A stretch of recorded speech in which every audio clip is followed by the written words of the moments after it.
Umutekano munezero ntangere vyo gusubira kubana namwe mu mwanya mudahwema gukurikira Hejuru TV n'umwanya w'ayandi makuru agezweho tubandanya kubashikiriza. Turi kuwa Mungu kw'itariki ya 14 ukwezi kwa kane 2024. Turaramutsa benshi badukurikira bari mu gihugu c'u Burundi, hari abadukurikira bari mu bihugu bihana imbibe n'u Burundi, hari abadukurikira bari ku migabane ya kure irya nino. Turabaramutsa kandi turabahaye ikaze ntimuze gucikwa. Nkuko bimenyereye tubagezaho inkuru zivuga muri politike, gateka kazina muntu, ubutungane, umutekano, inkuru zivugwa mu kibano, vyinshi biba vyashikirizwe ku mbuga ngurukana bumenyi n'ibimenyesha amakuru bigiye bitandukanye, hamwe n'ibindi vyinshi tubatoreza dufashijwe n'amasoko yacu dufise irya nino mu bice bitandukanye bigize igihugu c'u Burundi. N'ubu rero turasubiye kubaha kaze nkuko mwayibonye kuri titre iranga iyi video, tugiye kugaruka ku bepiskopi Gatolika. Ubu rero vyoba vyahinduye isura. Inyigisho y'abepiskopi Gatolika y'u Burundi musi ugira gatatu wa Pasika, abepiskopi Gatolika bo mu Burundi rero bashikirije inyigisho zihambaye cane uno musi kw'itariki ya 14 ukwezi kwa kane 2024. Bongera bagira ico basaba abategetsi barongoye igihugu no musi kuko bafise amakenga ko igihugu gishobora gusubira mu kaga cahitiyemwo kubera intwaro mbi. Abepiskopi Gatolika bakaba basavye ibintu bine.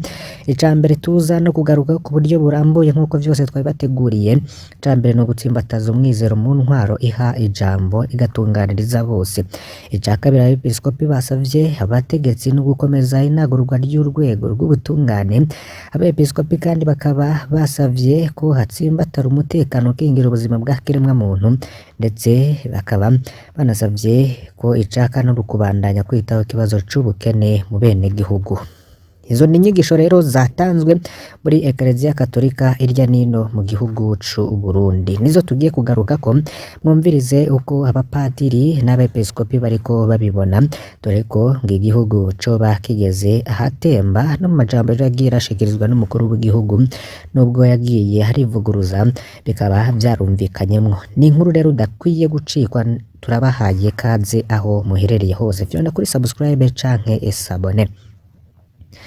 Kuri wa 14 ukwezi kwa kane 2024, abepiskopi Gatolika bo mu Burundi bashikirije inyigisho zihambaye, bongera bagira ico basaba ubutegetsi. Ku ngingo ya mbere yo basavye hari gutsimbataza umwizero mu ntwari ha ijambo igatunganiriza bose.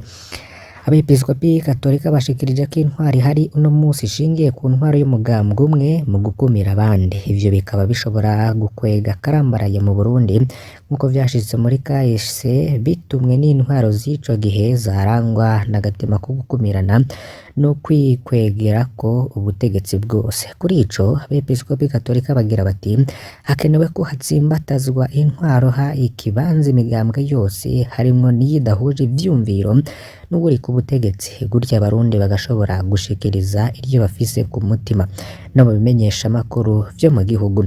Abepiskopi barongera bati ko leta yashimye kwita leta mvyeyi yotsimbataza gute ako karangamutima idashoboye kumviriza no gutunganiriza bose kugira ntihahave haba bamwe bumva ko bakumiriwe, mu gihe abatari kumwe n'umugambwe uri ku burongozi bw'igihugu bafatwa nk'abanzi, maze ngo ntibashobore no gushingwa amabanga ngo baronke akazi kandi bafisiye ubumenyi n'ubushobozi, biraheza bikagorana guharanira itunga rusange.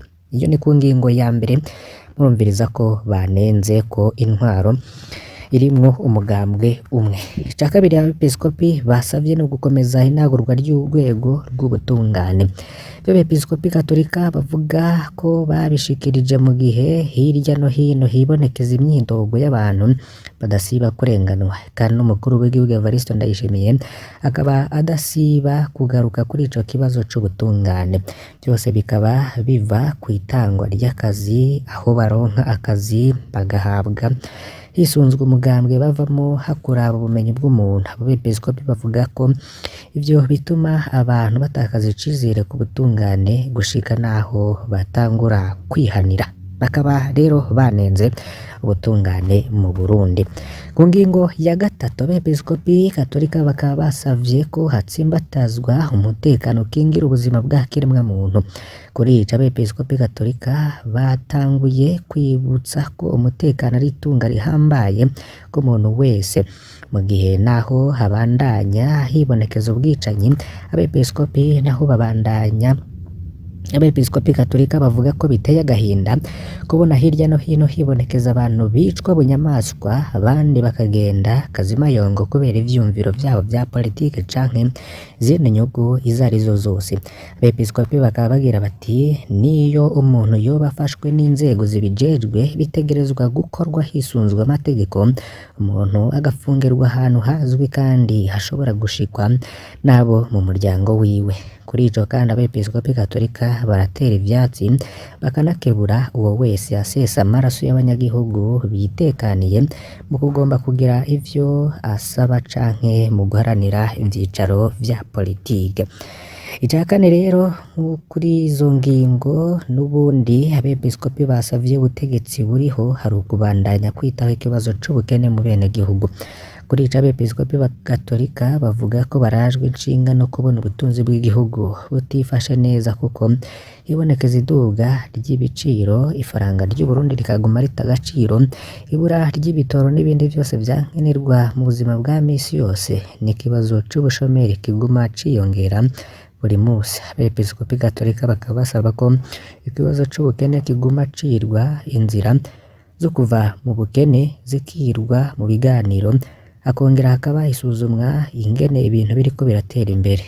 Kukijanye n'ubunyenyezi bwibonekeza mu bategetsi b'igihugu, abepiskopi Katolika bagira bati kugira turonke amahoro mu mitima yacu abantu bave mu mwiheburo, ni vyiza ko itunga rusange ricungwa neza n'inzego zibijejwe rigakoreshwa ku neza ya bose, abanyonyezi bagasubiza ivyo bivye kandi bikamenyekana ko bafashwe bagahanwa.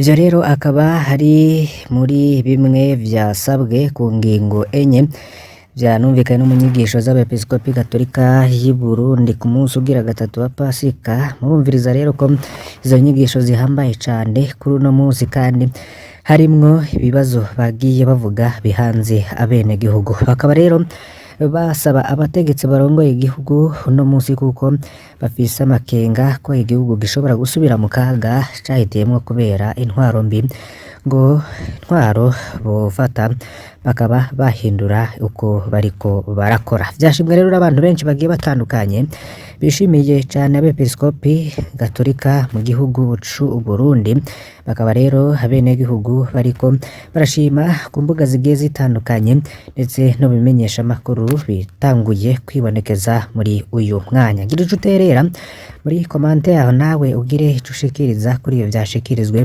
na abepiskopi Katolika mu gihugu c'u Burundi.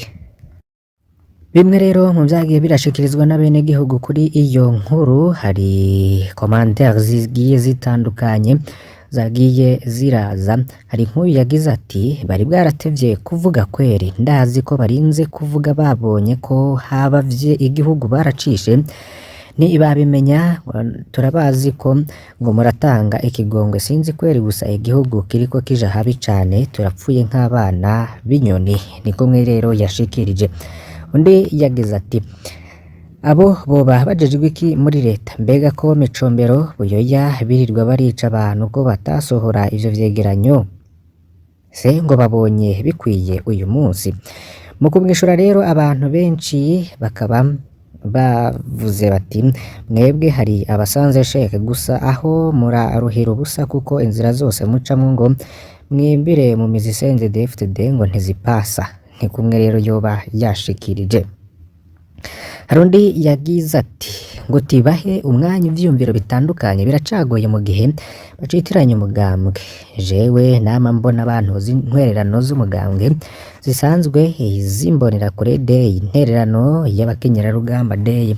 Jewe kuko tumenyeranye ndababaza nti ko ntari mu mugambwe wanyu atanu ubwo ndimo muntoza intererano nkande, abanywanyi banyu ntimuba mubazi kubatubwiye duhere kuri mwebwe nyene kuko nimwe muboneka nabeshe ayo ku bakenyerarugamba Day narayabimye bukeye baduhagaritse ivyo dukora hafi umunsi wose mu gatondo habaye inama z'inzego z'igihugu ku mugoroba haba inama y'umugambwe n'ubundi rero ndababwira nti none ntari mu mugambwe inama muyintumiramwo gute kuretse ko nzosenga gusa ta mugambwe wanyu ndimwo uno yambwiye ngo utemeye kuba umunywanyi wemera kuba umugenzi wawo ibi rero mwumva bizogeza igihugu hehe igihugu marigere aho igihugu kigeze kure kirindimuka izo ni zimwe rero muri komantere z'abantu bagiye batandukanye bagiye baterera ivyumviro bagaruka kuri ivyo vyagiye birashikirizwa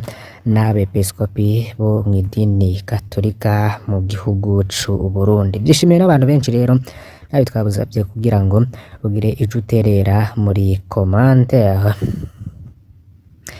Hari n'iyindi nkuru ivugwa mu cankuzo umukuru w'umugambwe Iprona Olivier Nkurunziza asaba gufuta ingwate zisabwa ku kwitoza mu kibanza c'umukuru w'igihugu n'abajenama b'amakomine. Ivyo bije nyuma yuko kuri uyu wa gatandatu mu gihe ku mugwa mukuru w'intara ya Cankuzo hari haramutse hatorwa indongozi nshasha ku rwego rw'intara nshasha ya Buhumuza mu mugambwe Iprona. Umukuru w'abadasigana Olivier Nkurunziza yamenyesheje ko imigenderanire hagati y'uwo mugambwe n'intwaro hamwe n'iyindi migambwe ari myiza, akaba ariko yashikirije ko itegeko ryo kuriha ingwate y'amafaranga miliyoni 100 kubitoreza twara igihugu n'ibihumbi 200 ku bashaka kwinjira mu nama mpanuzwa jambo z'amakomine rije kunaniza imigambwe vyongere ngo risubiza inyuma demokrasi kuko ngo mwene gihugu we nyene ari we aca urubanza mu gutora umuntu abikwiye. Waramutswe Iprona agasaba inzego zirijejwe kurifuta ababishaka bose bagahiganwa naho biruko rero Olivier Nkurunziza amenyesha ko umugambwe arongoye utarota uva mu matora uko vyogenda kose. Akaba rero yaboneyeho no guhamagarira abadasigana n'abandi bene gihugu gukura amaboko mu mpuzu bagakora bishimishije maze umwimbu ukiyongera ariko bagiye kurwanya ibiturire n'ibindi bisubiza inyuma itunga gutyo igihugu kibone kuzoshika kwiterambere. Tumenye ko Serge Njebarikanuye ari we atowe kurongora abadasigana bo mw'iyo ntara nshasha ya Buhumuza. Numviriza rero ko bariko bariyamiriza ibyagiye birafatwamwo ingingo. Rero tubabwire ko mu ntara ya Kirundo ho ntumbero yo gutera intege abari mu bikorwa vy'iterambere ry'igihugu General Major de Police Christophe Manirambona icegera c'umugenduzi mukuru w'igipolisi ifatikanije kuri uyu wa gatandatu n'abene igihugu bo muri komine Ntega n'intara ya Kirundo mu bikorwa rusange ivyo gusanura barabara rikuru rija muri zone Mugendo. Mw'ijambo rero yashikirije nyuma bikorwa akaba yashimiye abene igihugu bo muri Ntega ukuntu bariko barabumbatira amahoro n'umutekano, yabasavye kuguma ku kivi babandanye barwiza umwimbu mu burimyi n'ubworozi hanyuma amafaranga bakuramwo ngo bayifashishe mu kwiteza imbere mu bindi aho kuyasesagura. Yongereye rero arabibutsa ko amatora yimirije ngo ntihagire abazosomburutsa abandi ngo nuko badasanga ivyumviro, yabasavye nyabona kuyitegurira neza mu ntumbero yuko azoba mu mahoro. Uwo mushitsi rero akaba yari yakiriwe n'umuyobozi mwishikira mu biro Baburamatari Eric Nduwayezu n'abandi baserukira ubuzi mu ntara aho nawe yatanze impanuro zitari nkeyi. Tugaruke mu ntara ya Cibitoke aho havugwa inkuru y'ibiziga bitatu vyatowe muri nondwi mu ntara ya Cibitoke. Icambere n'icumwana imyaka 12 yitwa Jean Bimenyimana avuga ku mutumba Butaramuka muri komine Mugina, ratorewe kuri wa 14 ndamukiza ku nkombe z'uruzi Nyakagunda muri Mparambo ya mbere muri komine Rugombo. Amakuru y'abajejwe intwaro n'umutekano amenyesha ko uwo mwana yari yaje kwa Nyinasenge akaba rero yatwawe n'uruzi kwa gatandatu aho yari koga mu Nyakagunda n'abandi. Ikiziga rero kikaba kiri mu bitaro mu ntara ya Cibitoke. Ikiziga kigira kabiri nico ku wa 12 Ndamukiza, co nico umukenyezi Madeleine Bariserura w'imyaka 24 wo ku mutumba Kagurutsi muri komine Mugina, bamwishe ngo boba bamwagiriza uburozi. Abantu babiri rero harimwo umugabo wiwe bakaba baciye bafatwa ku mvo z'amatohoza. Ikiziga ca gatatu nico umutama w'imyaka 65 yitwa Bernard Harushamagara, catowe ku wa 10 Ndamukiza muri Rukana ya kabiri, bicura ko yoba yazize ubusura bw'imanza z'amatongo nk'uko vyemezwa n'abajejwe intwaro n'umutekano. Muyandi ariko aravugwa mu bimenyesha makuru bigiye bitandukanye, magazine Jimbere yandika ko mu ntara ya Rugigi hari umukenyezi ari mu mirwe y'Inyamiramabi azira gutwara inda mu nyuma ikaburirwa irengero. Umukenyezi we bafise imyaka 45 yashitse mu minwe y'Inyamiramabi kuri uyu wa 10 Ndamukiza kugira ngo asigure vy'imbanye yara imaze iboneka ko afise, ariko mu nyuma bakabura iyo yagiye. Mu ntango nuko amakuru ava mu kibano ciwe co ku mutumba na komine Kinyinya vy'intara ya Rugigi abimenyesha ngo yatwaye imbanye mu gihe yari umupfakazi. Ababanye rero bahora bamutebura ko bazoza guterura uruyoya, nawe akamera nk'ubishurana agahemo ngo namwe muzoterure mu ruhe. Iryo jambo rero ni ryabateye amakenga, haheze imisi baja bisanga yambanye itakirimwo, sa nkaho yibarutse. Ko kugira amakenga rero abatware babijamwo, hava arafatwa n'Inyamiramabi ngo asigure imvo n'imvano y'iyo yongobera ry'imbanye yatwaye. Nabiruka rero mu kibano banoganuga ko yoba yatewe ubwoba n'abana biwe bakuze ko iyo mbanye yitwarire ko atoherahera ngo ayivyarire aho, niko guhitamwo rero ko atomurera. Nyene iyo mbanye azwi ku izina rya Petero, we saba ko bomufasha gukurikirana ivy'umwana we kuko atigeze amwihakana. Bajejwe rero Inyamiramabi ariko ntaco bashimye kugira ico babivugako nkuko ico kinyamakuru kibitangaza. Banywanyi bacu turabakengurukiye cyane ko mwakurikiye amakuru n'ibindi bitandukanye twagiye tubagezaho kuri uyu munsi. Mbasabe kugira ngo nimuze gucikwa n'ayandi makuru tubafitiye kuri uyu mugoroba. Mane bahezegere, turaza gusubira. Terera ciyumvira cyane muri commentaire kugira ngo tumenye ivy'intererano yawe ku makuru twagiye turabagezaho.